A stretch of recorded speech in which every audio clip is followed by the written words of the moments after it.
What's up? How you doing? Here we are, beautiful night tonight. Sunday night. The weekend is over and it's late. I can hear somebody lighting off fireworks in the distance. So today I spent a bunch of time. We have bamboo behind me, and at the bottom of some of them, the bamboo, what do they call them? The stumps, because I cut them a while ago. They were getting in the way, but then other bamboo were growing in between, and it was just getting difficult to walk on that side. So I decided today to try and take them out. And I will say that remember those missing in action movies, MIA 1 and MIA 2, Chuck Norris or Carlos Norris? So my favorite of the two is part 2. I thought it's one of the few examples, there's other examples, but it's one of the few examples where the sequel was, in my opinion, better than the original. And all the prisoners were held in bamboo cells with bamboo bars. I was always thinking, how hard is that really to break out of? You know, I mean, eventually, can't you just break out of that?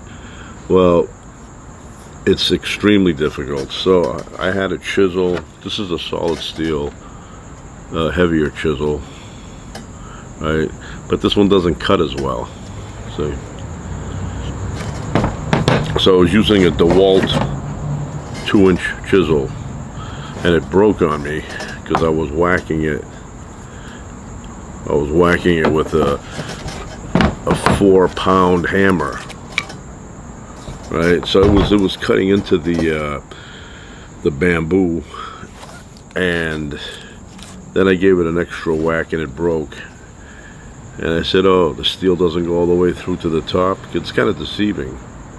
Light came on over there. Has a metal top, and you think that there's a steel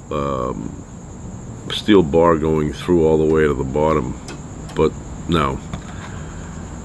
I mean, it's hard plastic basically, and it broke.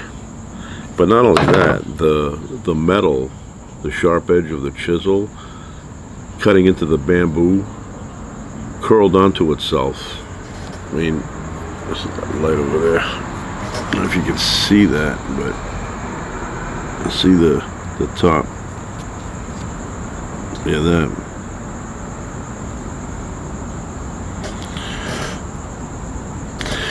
I don't know if you could tell, but yeah, I was whacking and whacking. And I cut a few pieces out. I even had, oh, here's the thing. So I always, my rule is that if you buy a tool and you have a good tool that's like, give an example, $300, and then you have one next to it, looks similar, but it's like $185 or something. Always pick the more expensive one, because the cheaper one is going to break down.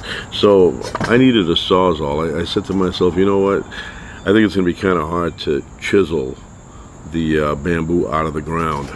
But if I get a Sawzall, I can cut it at the base, and I'll be all set. So I bought this cheaper one. I said, I'm not going to get the good one. I wanted to get the good one, but then I thought about it. I go, I'm only going to use it for that stuff. I'm not going to use it for anything else. So I'm going to get the cheaper one, even though it had a lot of reviews that were positive. You know, it was like a 4.5 star thing. But I found when I bought it, well, when I used it today, that it heats up. It heats up. It's just too much for it. And the little motor heats up and it shuts off automatically. Then you have to wait like 10 minutes for it to cool down again to be able to use it. And then it shuts down again. So it kept shutting down. And my father had a Milwaukee one from the 1960s, late 60s, and he used to cut through everything with that. Thick, 2x6s, 4x4s, you name it. Metal, and it never would heat up on him. I mean, it would keep going all day long. The only thing that went on that was the wire. you know, and he would have to hold it in a certain way so it wouldn't detach, and he'd cut with it. So I brought it up to this place that fixes tools, and I told him, put a new wire in there, and they put him a nice longer one, heavy duty, and it was like, I don't know, $100 or something, but it was worth it. And then he never had issues with it. But it was top of the line Milwaukee. Now, I don't know how good Milwaukee is these days, but when my father had Milwaukee, it was the top. I used to use that. I used to cut through all thick kind of, you know, wood, metal, and it never ever shut off on me due to heat up. This one here, like, you know, after a few minutes of cutting the bamboo, it would seize. And then you'd wait 10 minutes, 12 minutes, and then it would start up again. So, broke the chisel. This one's okay, but it's not as sharp. You know, it's not sharp. And then I went and got my little pick, like I'm a prospector. And this one kind of did the job. This was able to dig in. I was like, you know, whacking at the bamboo at the bottom and turning it, and it was snapping it, you know, but it would take a lot of whacks. And then this one here was penetrating, and every so often I would get a deep hit, and I'd have a hard time pulling it out of the groove. So I just want to say, bamboo is extremely, extremely strong. It's like steel. Hold on, I'll get a piece. This is an old one. When they're green, you can cut through them with a butter knife when they're green. But when they dry out, it's like metal. Very, very strong. So let me grab a piece here. We'll be right back in a moment.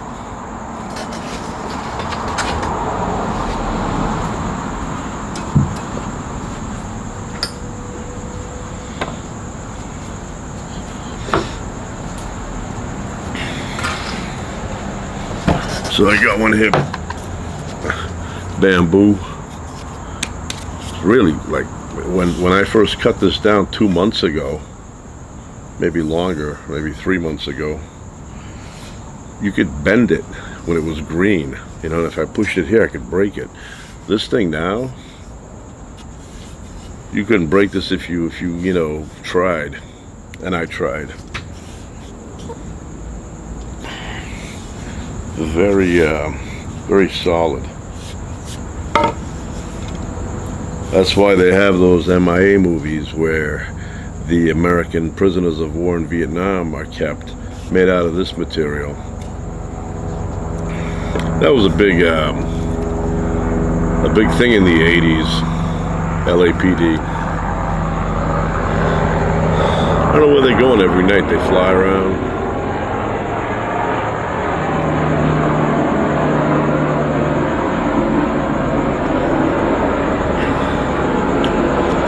So yes,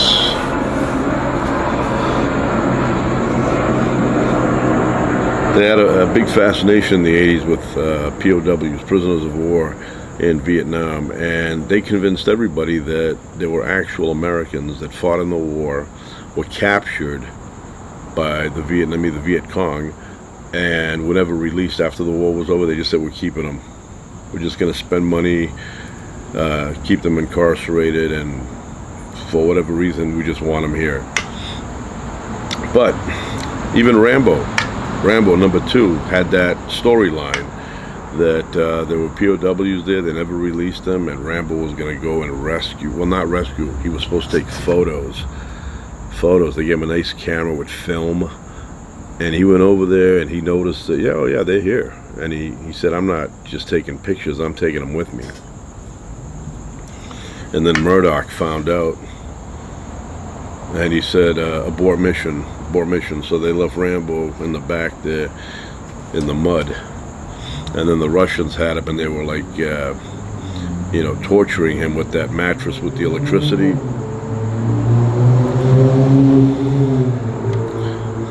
And then he finally grabbed that mic, had a grip noise, and he said, Murdoch, I think there was lightning.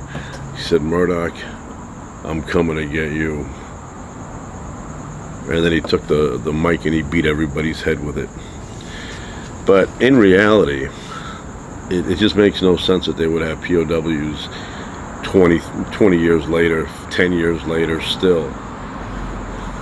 You know, that was, I mean, of course there were people that never returned, of course. Some of them were just killed. Nobody knew where they were. And others remained. They stayed, they had families, they had relations with the Vietnamese women, and they had families there, so they didn't leave. They just, you know, stayed. But it wasn't that they were in some prison.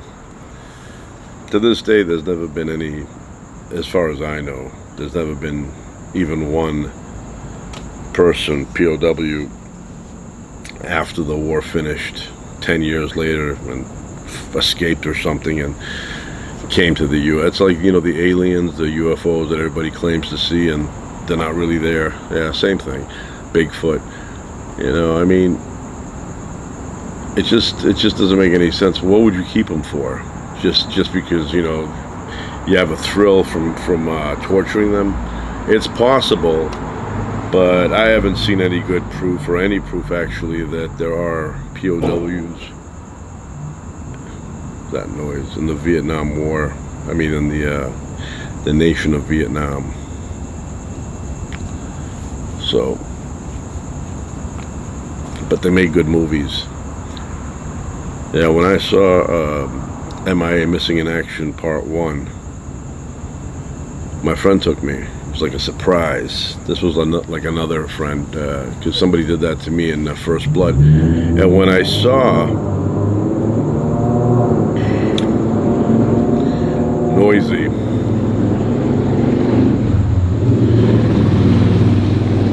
that definitely is a mama's boy. Going home, get a kiss on the cheek, go in the basement and sleep on a single bed. But anyway, when I saw that movie, I didn't know who Chuck Norris was, because I was not into those kind of, you know, action actors, you know, ex-martial arts guys or whatever. Wasn't into that. But my friend was, and he took me, and when I saw that, I was thinking, hey, they should have picked Stallone for this. He's Rambo. He could have done this. And then when I read up on this Chuck Norris guy, I realized that he was a legend himself, and of course he was perfect for the part. But yeah, I saw it. I got they should have had Rambo do this, right? But no. And the first one that I saw was okay. It was okay, you know, entertaining. But the second one was much better. The third one, I think I've seen like a little bit, but I thought it was awful. But Missing in Action Part 2, my parents loved the rat scene. You know, where they hang Chuck Norris upside down, and they take a sack from like potato sack or something, and they put a hungry rat in there, and they tie the bag around Chuck Norris's neck, and then he's hanging upside down, and so the rat is, you know, going nuts, and then they pull, and then the action stops, so, you know, it looks like Chuck Norris is done. They open up, they untie the sack, they pull it off, and what you see is the rat in his mouth. So he bit the head and killed it. Kind of like a hard thing to do, but he's Chuck Norris, right? And my mother loved that scene. My father too. My mother really loved that scene. She would say, put that movie on where the guy kills that rat with his mouth. So there was a few, you know, back then Chuck Norris was hot. He did the Missing in Action movies. He did Invasion USA. He did Delta Force. He was doing all kind of stuff. And then he got old. But I think he was in Expendables. Was it 2? I don't know. I didn't really get into those. I'm not really a big fan of Expendables. I think they got the idea for Expendables, the word at least, from Rambo Part 2. When the Asian translator, whatever, I forget her name now, she's on the boat with him, and she's asking him, you know, I guess why he was picked for the mission, and he goes, because I'm expendable. She goes, expendable? What that mean? And he goes, you know, it's like, he gives an example, somebody invites you to a party, you don't show up, but it doesn't really matter because you're expendable. He goes, yeah, something like that. And then I think when it came time to do the movie, probably Stallone said, you know what, I got a perfect title. How about Expendables? And they say, yeah, we like that, Expendables.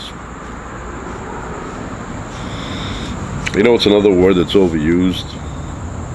Existential. Anytime somebody wants to sound profound, they always say that. Existential, existential leap, existential. You want to tell them, what does that really mean? Existential. Yeah, these are really, like, you know, like really strong. It's amazing when they dry out how tough they get. And they're hollow in the middle, which that's why they're tough, right? So the human bone, if you take the bones and cut them, you'll see that, you know, there's bone marrow, but they're hollow. If they were solid, they'd break easier. But hollowness gives it a lighter weight, but also a lot more strength. I think I'll make a walking stick. I got a longer one over there. But it takes, yeah, about 3 months for them to dry and become this strong. My grandfather would put tomatoes, and he would use thin, not this thick, but thin bamboo sticks to support the tomatoes. So that's the lesson for today. The lesson for today is that bamboo, when dried out and looks like this, is extremely strong. A human could not break free from this. Cannot. You know, maybe if they had a little saw hiding in there, they could. But if you had your bare hands to get out of this, you'd break your hands.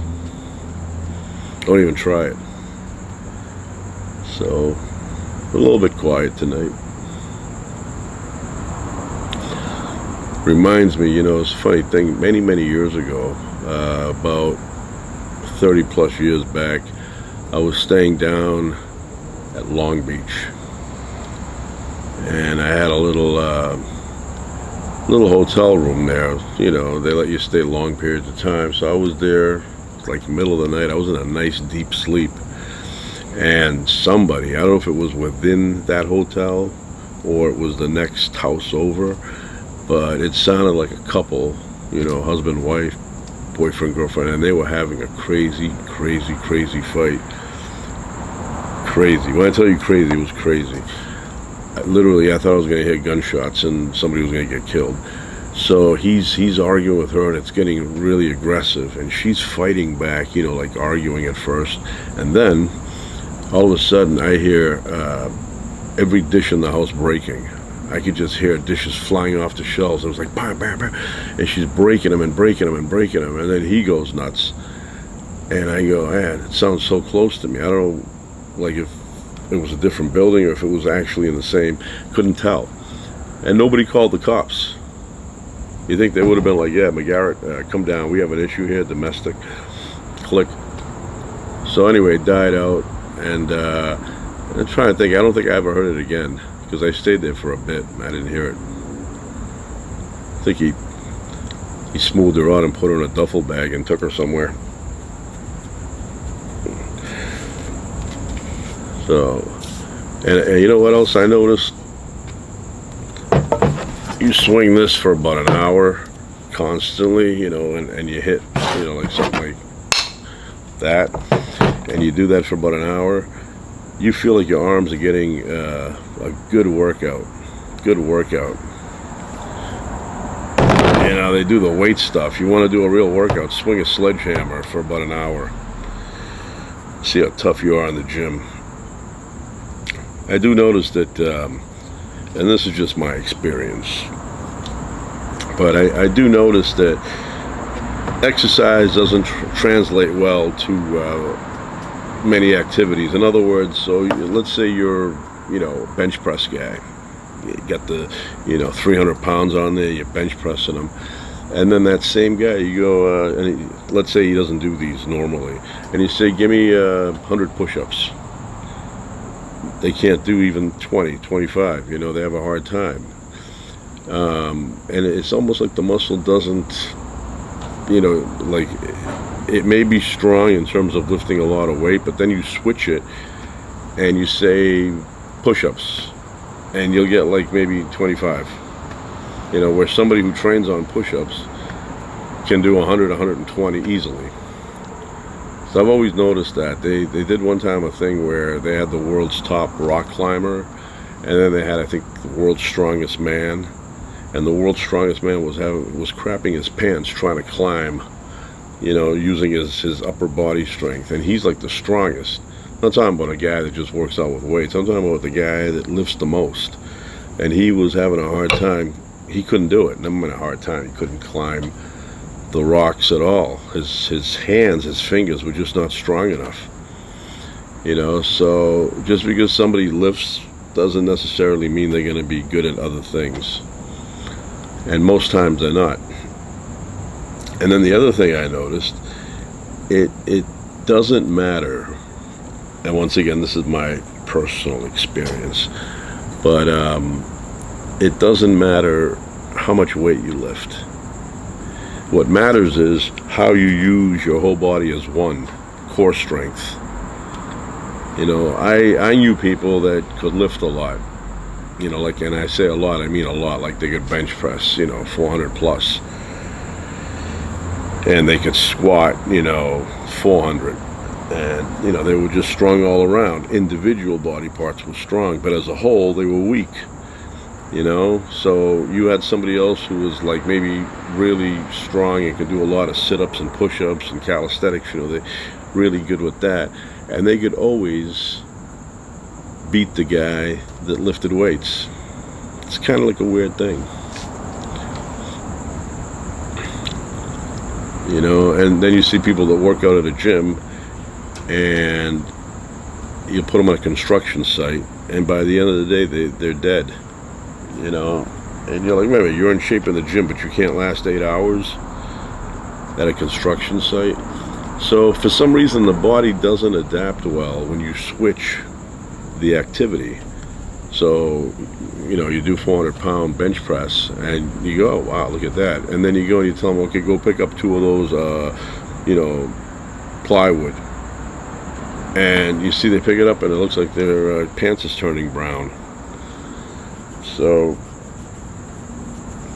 and that works both ways too. You can have a guy that works construction all day or does something like manual labor, digs ditches with a shovel, and you say, okay, go bench press, and they can't do that either. It works both ways. But I have, there are certain things you notice, and I do notice that when you have strong core strength, you can outdo people that have individual strength, like, somebody has a strong back or somebody has strong legs. But if you have a bit weaker legs, a bit weaker arms, a bit weaker chest, but when you put the whole thing together, you have good, solid core strength, then you could always win over the guy who has like strong arms only or something like that. And when I say strong arms, I mean his arms overcompensate, you would think, but they don't. But yeah, there is a video out, World's Best Rock Climber Challenges World's Strongest Man or something, and you notice that the strongest man can barely, he looks like a guy who's not strong at all when he's doing the activity of the rock climber. So, but that's how it is. You have to train in your sport. That's why, you get some benefit from weight training, but it's over-exaggerated a lot of times on how much benefit you actually get from weight training and weight training alone. Calisthenics, they're free. You can do them anywhere, and you can get in really good shape. Like if you're good with push-ups, you can do like 120 push-ups, and you're good with pull-ups. Sit-ups, okay, yeah, those are good, but crunches, they're not, you hear different things on those, like, oh, you didn't do it right, you gotta do it this way, you gotta do it that way. But sit-ups, we'll see. But when you do push-ups, and you constantly do them, you will develop upper body strength. And for lower body strength, lunges, climbing stairs, a lot of stairs, that's probably better than just doing squats. Just walk up a skyscraper a few times. Not only that, not only strength, but you get endurance. And don't get me wrong, strength training is good, but don't overdo the strength training because it can damage your joints, it can damage your heart and the valves with all that stress, building up the pressure. But in moderation, an hour or whatever. But I think it's better if you do, your own body weight exercises like, calisthenics and long walks with incline. That's my cat looking at me. But, they can get kind of boring too. And then for endurance, the thing I found that works the best for endurance is high output. High output, in my opinion, again. I have to say that because people are, oh, he's wrong. Yeah, I'm wrong, but I'm right for me. So, and what I mean by that is you run as hard as you can for 30 seconds, hard. And then you walk for a minute. And then you run as hard as you can for 30 seconds again.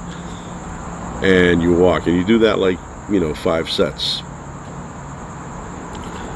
And then, you may try and increase the time on that where you're running for 45 seconds as hard as you can. And that's hard to do. Full out running for 45 seconds. But you do that for a couple of months. And you will notice that your endurance will build, and it'll be a lot better than if you did the other thing, the other boring thing, jogging. Like jogging 15 miles. I'm jogging, get my Walkman on. That's not going to get you in that great shape compared to high output training. And duration, endurance with weight training also, is pretty good. Like, for example, high repetition and moderate weight, low weight. So you take like, dumbbells or something, and say you're doing curls, right? Correct form. And instead of doing heavy and doing like 6 to 8 reps, you do lighter and you do like 30 reps. And you will notice an increase in endurance. So, but to me, it's kind of fascinating how exercise doesn't translate well for other activities. Like, yeah, in the gym you look impressive, but you take that same person and you put them, on a, maybe digging graves or something, and it just does not translate. The exercise doesn't do much for that person. What does a lot for that person is if he does that kind of, exercise, digging constantly, and he will notice an increase in stamina for digging. But that's how it is with everything. You take a guy that works digging graves all day, and then you tell him, let's do a 2-hour workout at the gym, and they will not be able to last. So that's all I'm saying, is that the body doesn't adjust well when it gets away from what it's used to doing. Yeah, it's still warm. Anyway, that's it. It's a Sunday night. Tomorrow, Monday, everything begins all over again. It's like somebody flips the switch and says, here we go again.